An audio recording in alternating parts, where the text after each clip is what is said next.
Hey guys, this is Gutsy here bringing you yet another video. This one is going to be a tutorial video on how to play Batrider. This one will be specifically mid, but you could literally apply the same practice to the off lane. I wouldn't put him in any other lane otherwise, and you can theoretically jungle, but when you do mid and off lane Batrider, you are actually jungling. So unless if you're being one of those players that's picking jungle because all the core roles are taken, then you probably don't need to really know about anything other than how to stack camps. In my opinion, I think he's one of the most dominant heroes in Dota. This hero could crush a lot of heroes completely, and specifically in certain off lanes, he could destroy tri lanes all by himself. Whichever lane you pick to play your Batrider, he needs to be solo. And see here, this is my starting build. A Tango, a Salve, 2 Clarities, a Windlace, and 1 Brand. The main concept of early game is to get that Windlace on Batrider because the extra movement speed is what enables you to get kills. And the concept to Batrider in lane is he gets kills really early. Heroes that don't have escapes or a lot of stuns are very vulnerable to Batrider. So in this case, I'm going to be fighting Tinker mid. There's only a few heroes that could individually one-on-one deal with Batrider by himself.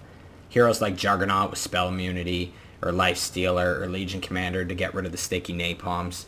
And most stun heroes, usually if you're in the off lane and there's multiple heroes that have like stuns and lockdown or silence, then you could live a Batrider. But the minute you start taking away these or you use these spells, you become vulnerable to Batrider. So I'm going to show you a scenario where a Batrider fails a gank and where he succeeds, and why this is the case. There is 4 conditions that should be met.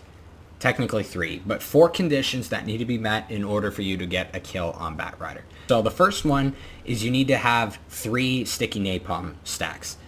Some people say 2. I think 3 is guaranteed kills. So if you get 3 sticky napalm stacks on the enemy, then they're going to die.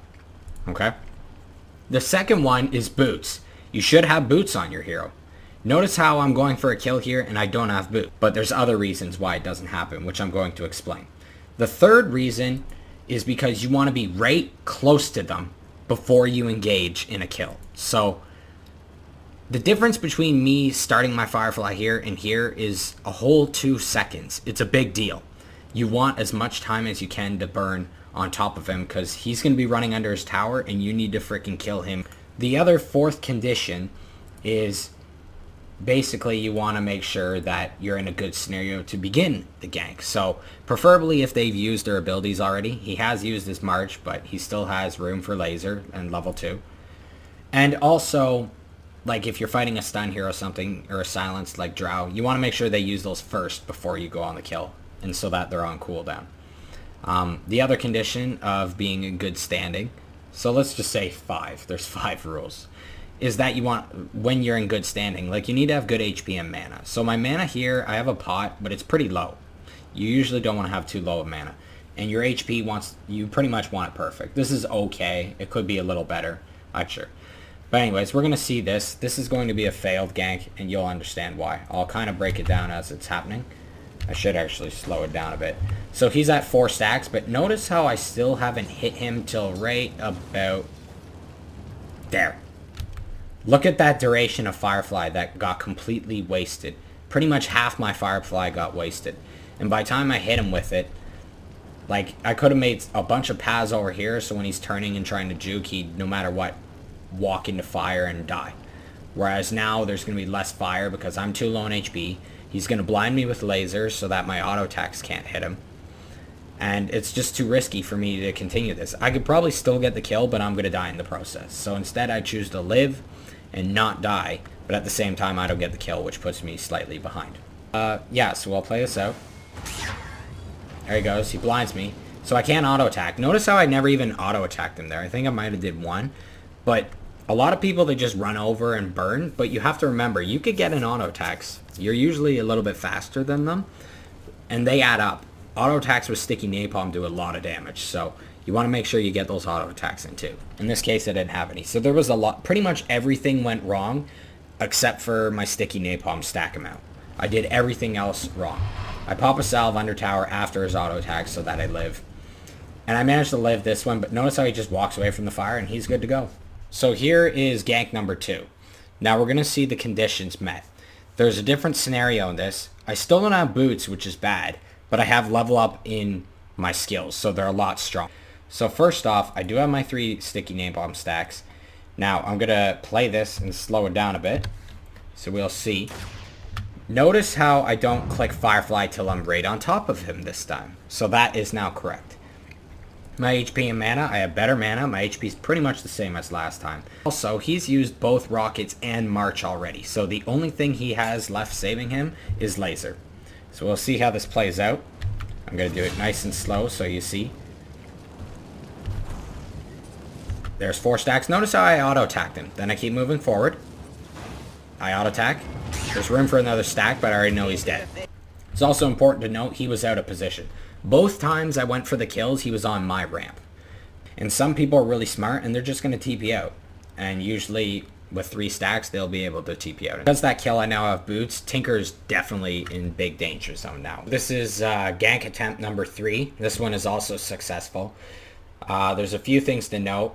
I have tranquil boots and I'm going for another wind lace on it.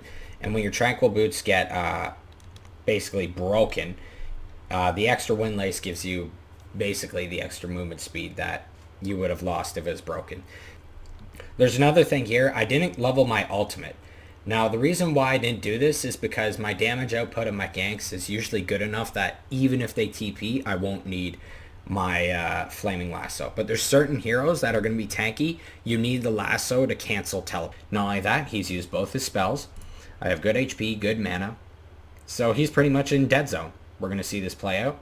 I'm just going to play it at normal speed this time. Not going to use Firefly until I'm right on top of him. So there you go, 3rd stack. I'm auto-attacking while I'm on him. I'm auto-attacking. He blinds me. That's fine. He's already dead. At about 15 minutes in the game, here's basically what your Batrider is going to look like. You're going to have Napalm and Firefly maxed. Your priority is Firefly. You should have 1 or 2 points in Lasso. And then you'll eventually level up Flame Break afterwards. There is scenarios where you will level Flame Break early, with like when you don't finish Napalm and Firefly, and that's usually to secure a kill that you're going for. So there's some cases where your positioning isn't good enough and you need like a little bit of extra burn damage on a Napalm target, and your Fireflies run out or you're too far away or something, but they're really low. So then you'd quickly level Flame Break, or you'd have 1 casual point in Flame Break and you toss that out to finish them off. You want boots ASAP.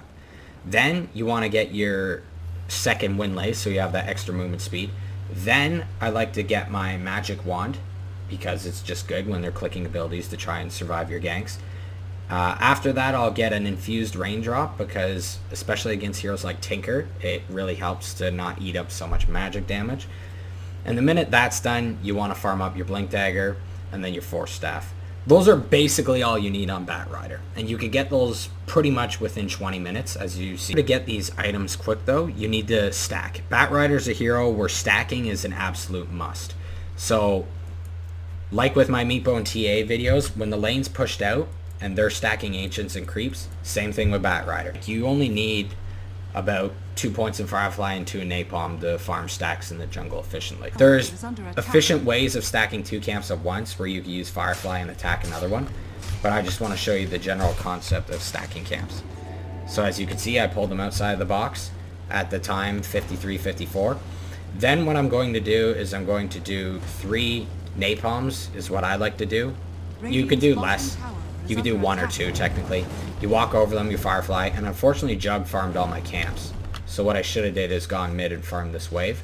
An item I really like on Batrider though, my 3rd item after the Blink Force Staff, is, I'm just going to move away from that sound, is Midas. I think Midas is an extremely good item on Batrider because the weakness I find with Batrider is he falls off late game. And you really don't want to fall off in a late game as Batrider, especially considering this game they have a Monkey, Drow, Pango, and Tinker. They have technically better late game than we do. We do have a Jug, but that's about it. Always having a presence. You basically grab a hero and delete them from Dota. That's the concept of Batrider.